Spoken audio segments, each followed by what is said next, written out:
En France, tout le monde connaît cette chanson, mais est-ce qu'à Kinshasa, est-ce qu'en RDC, on connaît cette chanson de Dalida? Paroles et paroles et paroles et encore des paroles. Et en un an, c'est un peu ce qui se passe au Parlement européen, ici à Strasbourg.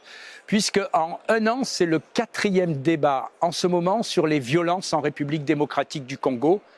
Et en dehors de ce débat, rien n'est décidé, rien ne se passe pour aider ce pays. Donc je le dis très clairement, cette fois, je ne participerai pas à cette comédie qu'est ce débat. Pour une raison simple, toutes ces discussions n'ont servi à rien. Parce que l'Union européenne joue clairement un double jeu. Dans l'hémicycle, on soutient Kinshasa. Dans les faits, on laisse faire tout ce qu'il veut à M. Kagame.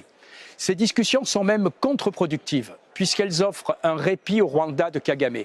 Car sur la RDC et la situation catastrophique à l'est de ce pays, tout a été dit, les massacres, les pillages. Au Congo, l'Union européenne considère qu'il est acceptable de massacrer des centaines de milliers d'Africains, de piller ses ressources sans que ça ne dérange personne, sans qu'on ne prenne aucun acte réel.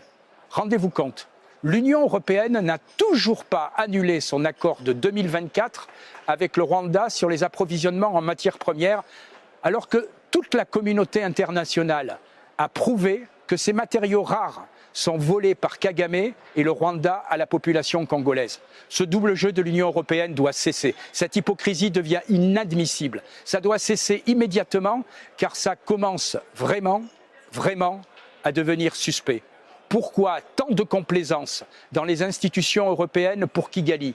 Va-t-on découvrir un jour à Bruxelles un Rwanda Gate comme on a découvert le scandale de la corruption du Qatar Gate? Alors si l'Europe veut dissiper tous ces soupçons, la seule réponse crédible de la Commission européenne, ce sont des sanctions dures et efficaces contre le Rwanda, contre Kagame, contre sa famille. Car sans acte, les paroles de l'Europe ne sont toujours que des paroles. Le débat derrière moi continue, mais rien ne le suivra. C'est assez si on respecte un tout petit peu les Congolais et les massacres qu'ils subissent.